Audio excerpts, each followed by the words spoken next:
Kita kembali akan menceritakan kisah tentang nabi-nabi Allah. Nabi satu ini termasuk dalam 25 nabi yang namanya tercantum di dalam Al-Quran. Kisahnya sangat menarik untuk disimak, karena setan, bahkan sampai iblis turun tangan, pun tak sanggup untuk menggoda manusia pilihan Allah Subhanahu wa Ta'ala ini. Ditambah lagi, nabi ini seringkali dikait-kaitkan dengan tokoh Buddha. Banyak yang beranggapan bahwa beliau adalah sosok Siddhartha Gautama yang menjadi pendiri dari agama Buddha. Untuk itu, di video kali ini, kita akan membahas tentang kisah Nabi Allah Zulkifli alaihi salam. Assalamualaikum warahmatullahi wabarakatuh, Sobat Beriman yang dimuliakan Allah. Alangkah lebih baik jika sahabat sekalian bantu channel ini terus berkembang dengan cara like, komen, dan subscribe. Semoga kita selalu dalam keadaan sehat, walafiat, dipanjangkan rezekinya, dan dimudahkan urusannya. Amin ya Rabbal Alamin. Nama Nabi Zulkifli disebutkan hanya 2 kali di dalam Al-Quran, yaitu di dalam surat Syad ayat ke-48, dan ingatlah akan Ismail, Ilyasa, dan Zulkifli. Semuanya termasuk orang-orang yang paling baik. Kemudian di surat Al-Anbiya ayat ke-85, dan ingatlah kisah Ismail, Idris, dan Zulkifli. Semuanya mereka termasuk orang-orang yang sabar. Meskipun Zulkifli tidak disebutkan secara tegas dalam Al-Quran bahwa beliau adalah seorang nabi, karena di kedua ayat tersebut nama Zulkifli disebutkan dengan pujian bersamaan dengan para nabi lainnya, maka para ulama dan sejarawan menyimpulkan bahwa Zulkifli juga seorang nabi. Menurut pendapat dari Imam Ibnu Katsir di dalam kitab tafsir Al-Quran Al-Azim, beliau menegaskan bahwa Zulkifli adalah seorang nabi utusan Allah Subhanahu wa Ta'ala. Alasan beliau, tidak ada seorang pun yang namanya disebut dalam deretan nama nabi-nabi kecuali dia adalah seorang nabi. Akan tetapi, teman-teman, ada pula beberapa ulama yang menyebutkan bahwa Zulkifli bukanlah seorang nabi. Akan tetapi, beliau hanyalah seorang yang saleh dan adil. Di antara sekian banyak ulama yang berpendapat demikian adalah Imam Ibnu Jarir At-Tabari. Teman-teman, Zulkifli bukanlah nama sebenarnya. Itu adalah sebuah julukan atau nama kehormatan yang diberikan untuk seseorang. Di dalam kitab Ibnu Katsir, nama asli dari Zulkifli adalah Bashar atau Bashar. Disebutkan juga di sana bahwa Nabi Zulkifli adalah putra dari Nabi Ayub alaihi salam. Jadi, nasab beliau adalah Bashar bin Ayub. Nasab lengkapnya adalah Bashar bin Ayub bin Amus bin Tawaf bin Rum bin Aish bin Ishak bin Him al-Khalil. Beliau hidup sekitar abad ke-16 sampai abad ke-15 sebelum Masehi dan diutus Allah Subhanahu wa Ta'ala kepada suatu kaum yang bernama Arami atau Amori. Kaum ini adalah bangsa Romawi kuno yang tinggal di wilayah sekitar Damaskus, Suriah, dan Yordania. Di sanalah Nabi Zulkifli melanjutkan gas kenabiannya dari ayahnya, yaitu Nabi Ayub. Ini adalah pendapat dari Imam Ibnu Katsir. Namun, para ulama lain ada yang berbeda pendapat tentang kapan masa diutusnya Nabi Zulkifli ini. Kalau menurut Imam Ibnu Jarir At-Tabari, Nabi Zulkifli adalah penerus dari Nabi Ilyasa yang hidup sekitar abad ke-9 Masehi. Namun, antara Imam Ibnu Katsir dan Imam At-Tabari sama-sama menyebutkan bahwa Nabi Zulkifli adalah salah seorang raja di negeri Syam. Kisahnya begini, teman-teman. Ada sebuah negeri di Syam yang dipimpin oleh seorang raja saleh. Raja ini merupakan salah seorang nabi yang diutus Allah Subhanahu wa Ta'ala. Beliau bernama Raja Ilyasa atau Nabi Ilyasa. Ketika itu Nabi Ilyasa sudah sangat tua dan beliau tidak memiliki anak laki-laki sebagai penerusnya. Maka ketika itu Nabi atau Raja Ilyasa mengumpulkan rakyatnya di suatu tempat.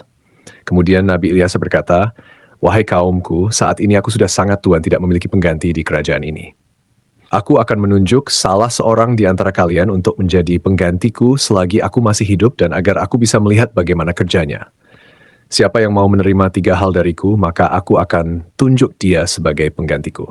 Yang pertama, selalu berpuasa di siang hari. Yang kedua, selalu salat pada malam hari. Dan yang ketiga, dia tidak pernah marah seumur hidupnya. Siapakah dari kalian yang mau?" Tapi rupanya, teman-teman, ketika itu tak ada seorang pun yang tunjuk tangan karena dinilai tugas dari Nabi Ilyasa itu terlalu berat. Makanya, orang-orang dari kaumnya merasa tak sanggup melakukannya. Mereka pun saling tatap-tatapan satu sama lain, berharap salah seorang di antara mereka ada yang tunjuk tangan. Namun, ditunggu beberapa lama, tak satu pun orang mau melakukannya ketika itu. Lalu, dari barisan belakang, ada yang menyahut, "Saya, wahai Nabiullah." Suara itu berasal dari seorang laki-laki yang usianya masih sangat muda. Pemuda ini bernama Bashar. Kemudian Nabi Ilyasa berkata, "Wahai anakku, engkau masih sangat muda. Tugas ini sangatlah berat untukmu. Nabi Ilyasa pun menolak pemuda ini karena dirasa dia masih sangat muda dan terlihat masih sedikit pengalaman. Keesokan harinya, di tempat yang sama dan dengan orang-orang yang sama, Nabi Ilyasa berseru hal yang sama lagi kepada kaumnya. Tapi tetap saja ketika itu tak ada yang mau menerima tawaran tersebut, kecuali pemuda yang bernama Basyar. Dia kembali mengacungkan tangan dan lagi-lagi Nabi Ilyasa menolaknya dengan alasan yang sama. Sampailah pada hari ketiga, Nabi Ilyasa berseru hal yang sama. Beliau berharap kali ini bukan hanya Basyar saja yang tunjuk tangan. Tapi ternyata teman-teman sama seperti kemarin, ketika itu hanya Basyar yang tunjuk tangan dan menyanggupi segala persyaratan tersebut. Alasan detail Nabi Ilyasa menolak adalah karena selain dia harus menjadi raja yang menjamin kesejahteraan semua kaumnya, dia juga harus menjadi hakim yang adil, yang bisa berlaku bijaksana dalam memutuskan segala permasalahan kaumnya. Nah, karena Basyar ini masih sangat muda, Nabi Ilyasa khawatir dia tidak bisa berlaku adil dan bijaksana. Akhirnya, karena sudah 3 kali tidak ada yang mau, Nabi Ilyasa pun mengangkat Basyar menjadi raja sekaligus hakim. Namun kegiatan yang dilakukan Basyar tetap dipantau oleh Nabi Ilyasa. Basyar pun mulai menjalani puasa di siang hari dan salat atau beribadah sampai larut malam. Sehari-hari dia juga selalu menahan amarahnya. Nabi Ilyasa kagum dengan pemuda ini. Tak disangka-sangka, dia sanggup menjalani semua persyaratan itu. Dia juga luar biasa bijak dalam menyelesaikan segala masalah di dalam kaumnya. Nabi Ilyasa bangga kepada Basyar yang telah menepati janji-janjinya. Karena itu, Basyar diberikan julukan Zulkifli, yang artinya sanggup. Karena kesanggupannya menjalankan semua persyaratan. Ditambah lagi, dia selalu berlaku adil dan bijaksana. Sobat beriman yang dimuliakan Allah, kisah naiknya Zulkifli atau Basyar menjadi raja disampaikan oleh Imam Ibnu Katsir di dalam kitabnya yang berjudul Qisasul Anbiya. Hanya saja nama rajanya berbeda, bukan Nabi Ilyasa, melainkan di sana dituliskan raja itu bernama Yasa.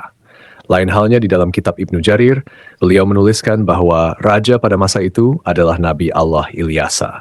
Seiring berjalannya waktu, Nabi Ilyasa pun meninggal dunia. Kini Raja Zulkifli tak ada lagi yang memantau. Sepeninggal Ilyasa, Nabi Zulkifli memimpin negeri Syam dengan sangat baik.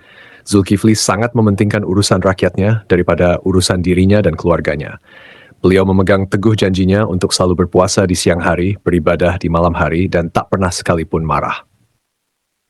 Zulkifli selalu sabar dalam keadaan apapun. Di sisi lain, iblis melihat kesalehan dan kebaikan Nabi Zulkifli dalam memimpin rakyatnya, serta begitu kuatnya dia memegang janji. Maka iblis pun tak tinggal diam. Kemudian iblis mengutus tentaranya yaitu setan-setan yang sangat kuat untuk menggoda Zulkifli supaya minimal goyah sedikit keimanannya. Berkali-kali iblis mengutus setan untuk menggoda, berkali-kali pula mereka gagal. Tak ada satupun setan yang berhasil menggoda Nabi Zulkifli ini. Akhirnya, iblis berinisiatif untuk turun tangan langsung menggoda Nabi Zulkifli. Dia pun mulai mencari waktu yang tepat. Teman-teman, di dalam kerajaan Nabi atau Raja Zulkifli ini, setiap harinya beliau sibuk dengan urusan kerajaannya. Setiap hari, jadwal beliau dari pagi sampai siang adalah berangkat ke pengadilan di negeri itu untuk menjadi hakim dan menyelesaikan masalah-masalah rakyatnya. Kemudian persidangan dilanjutkan kembali setelah beliau bangun. Persidangan pun berlangsung hingga sore atau malam hari. Malam harinya, beliau beribadah dan berdoa sampai larut malam. Keesokan paginya, beliau kembali ke persidangan. Begitulah rutinitas yang dilakukan Nabi Zulkifli setiap harinya.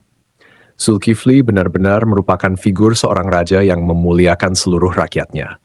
Melihat kesalehan Nabi Zulkifli, iblis pun mencari peluang untuk menggoda beliau. Kali ini, iblis berniat membuat Nabi Zulkifli marah agar beliau melanggar janjinya kepada Nabi Ilyasa untuk tidak marah sama sekali. Akhirnya, pada suatu hari, iblis datang menemui Nabi Zulkifli dengan menyamar sebagai seorang kakek tua renta dan miskin. Hari itu, Nabi Zulkifli sedang merasa sangat lelah. Ketika jam istirahatnya tiba, beliau segera pulang lebih awal untuk tidur siang. Baru saja beliau hampir terlelap, iblis yang menyamar sebagai kakek tua mengetuk pintu kamarnya. Dari dalam kamar, Nabi Zulkifli bertanya, "Siapa itu?" Iblis menjawab, "Aku orang tua yang teraniaya." Nabi Zulkifli pun bangun dan membukakan pintu. Iblis kemudian mengarang cerita, mengaku bahwa ia mengalami banyak perlakuan semena-mena dari kaumnya. Ia terus bercerita panjang lebar hingga waktu istirahat Nabi Zulkifli habis. Meski kelelahan, Nabi Zulkifli tetap mendengarkan cerita itu dengan sabar. Ketika tiba waktunya untuk kembali ke persidangan, Nabi Zulkifli berkata, "Wahai paman, engkau bisa meneruskan ceritamu nanti. Datanglah ke tempat persidangan sore ini. Aku akan membantu menyelesaikan masalahmu di sana." Nabi Zulkifli pun kembali ke persidangan dan menjalankan tugasnya sebagai hakim. Namun, ketika sore tiba, kakek tua itu tidak kunjung datang. Nabi Zulkifli menunggu hingga malam hari, tetapi kakek tua itu tetap tidak muncul. Beliau pun pulang ke rumah dengan pikiran bahwa mungkin kakek tua itu akan datang esok hari. Keesokan harinya, Nabi Zulkifli seperti biasa duduk di persidangan untuk menyelesaikan permasalahan rakyatnya. Beliau menunggu hingga siang, tetapi kakek tua itu tetap tidak datang. Ketika waktu istirahat tiba, Nabi Zulkifli menutup sementara majelisnya dan pulang untuk tidur siang. Namun, baru saja beliau tertidur, kakek tua yang sama kembali mengetuk pintu. Nabi Zulkifli membuka pintu dan berkata dengan lembut, "Wahai paman, bukankah sudah kukatakan padamu kemarin, datanglah ketika aku di persidangan, aku akan menyelesaikan masalahmu di sana." Namun, kakek tua itu kembali mengarang cerita, berbicara panjang lebar, hingga waktu istirahat Nabi Zulkifli habis untuk kedua kalinya. Meski sangat lelah, Nabi Zulkifli tetap sabar. Beliau berkata, "Wahai paman, datanglah ke majelisku sore ini. Aku akan menunggumu di sana untuk menyelesaikan masalahmu." Kakek tua itu pergi dan Nabi Zulkifli kembali ke persidangannya. Karena tak sempat istirahat, beliau tampak sangat lelah dan mengantuk.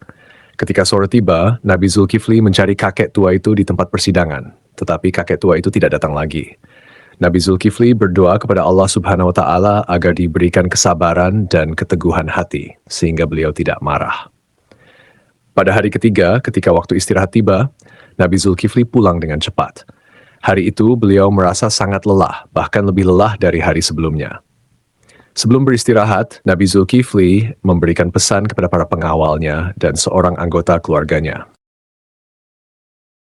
Abdullah Yusuf Ali dalam The Holy Quran menyebutkan bahwa kata kifli adalah bentuk Arab dari Yehezkiel yang berasal dari bahasa Ibrani. Berdasarkan pendapat ini, Zulkifli bukanlah sebuah julukan melainkan nama asli. Terlepas dari kebenaran pendapat ini, para ulama seperti At-Tabari, Ibnu Katsir, Ibnu Ishaq, dan Ibnu Qutaibah sepakat memandang Yehezkiel sebagai Nabi Allah. Ibnu Katsir bahkan mengisahkan Nabi Zulkifli dan Nabi Yehezkiel sebagai dua cerita yang berbeda. Artinya kedua nabi ini dianggap sebagai tokoh yang berbeda. Ada pula perdebatan panjang yang menyebutkan bahwa Zulkifli adalah sosok Buddha Siddhartha Gautama, seorang tokoh yang diyakini sebagai pendiri agama Buddha. Siddhartha Gautama diperkirakan hidup antara abad ke-6 hingga ke-4 sebelum Masehi. Beberapa pendapat menyatakan Buddha adalah Nabi Zulkifli. Ada juga yang menghubungkannya dengan Nabi Idris, dan bahkan ada yang menyebut Buddha adalah Nabi Khidir.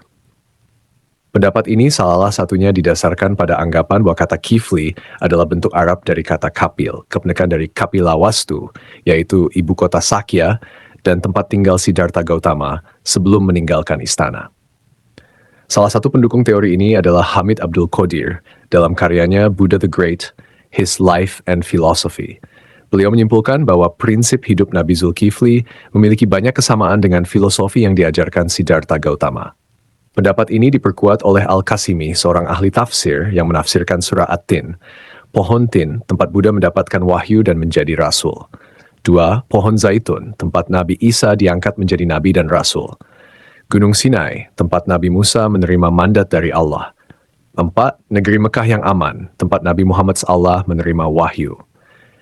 Dalam tafsir tersebut, timbul pertanyaan mengapa agama Buddha dan Kristen disebut lebih awal dibandingkan Yahudi dan Islam. Ibnu Taimiyah menjelaskan bahwa hal ini karena agama Buddha berada lebih jauh dari kebenaran, kemudian Kristen dan Yahudi lebih mendekati, sedangkan Islam disebut terakhir karena kesempurnaannya. Namun, ada juga pendapat lain yang menghubungkan Buddha dengan Nabi Khidir. Dalam Al-Milal wa An-Nihal yang ditulis oleh Asy'ar Rastani dijelaskan bahwa jika ajaran-ajaran Buddha benar, maka ia memiliki banyak kesamaan dengan Nabi Khidir. Adapun pendapat yang menyatakan Buddha adalah Nabi Idris didasarkan pada beberapa kesamaan seperti aturan memakai jubah bikhuan. Dalam kitab Mustadrak Al-Hakim dari Ibnu Abbas disebutkan bahwa menjahit adalah salah satu keahlian Nabi Idris yang sejalan dengan kisah Siddhartha Gautama yang merancang sendiri busana kebikhuannya. Dikatakan bahwa Nabi Daud adalah seorang pembuat perisai, Nabi Adam seorang petani, Nabi Nuh seorang tukang kayu, Nabi Idris seorang penjahit, dan Nabi Musa seorang penggembala. Sementara itu, Siddhartha Gautama yang dikenal sebagai Buddha adalah seorang pangeran putra Raja Sudodana. Pada usia 7 tahun, Pangeran Siddhartha memiliki 3 kolam bunga teratai, yaitu kolam bunga teratai biru, Upala, kolam bunga teratai merah, Paduma, dan kolam bunga teratai putih, Pundarika. Kata acider, sidra, atau sidar yang merujuk pada makna bunga teratai menjadi hal yang patut diperhatikan, terutama bila dikaitkan dengan Nabi Idris. Kisah Sang Buddha yang mencapai kesempurnaan menuju nirwana dianggap memiliki kesamaan dengan Nabi Idris, yang mencapai surga Allah tanpa melalui kematian. Pada suatu malam, Pangeran Siddhartha memutuskan meninggalkan istananya dan menjalani hidup sebagai seorang pertapa. Di usia 40 tahun, beliau dikatakan diangkat sebagai nabi. Sebagaimana nabi-nabi lainnya, Buddha Gautama juga meramalkan kedatangan Nabi Muhammad SAW. Dalam ajarannya, ia menyebutkan tentang Buddha Maitreya. Aku bukanlah satu-satunya Buddha. Selepas aku akan lahir seorang Buddha lagi yang dikenal dengan nama Maitreya. Dia akan memiliki banyak sifat-sifat mulia dan utama.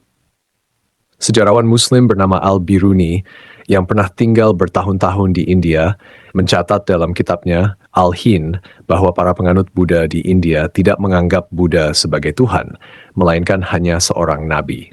Demikianlah kisah Nabi Zulkifli yang dihubungkan dengan Siddhartha Gautama. Semoga kisah ini bermanfaat. Mohon maaf atas segala kekurangan. Yang benar datangnya dari Allah SWT, sedangkan kekhilafan berasal dari saya sebagai manusia biasa. Sampai jumpa pada kisah-kisah seru lainnya. Wassalamualaikum warahmatullahi wabarakatuh.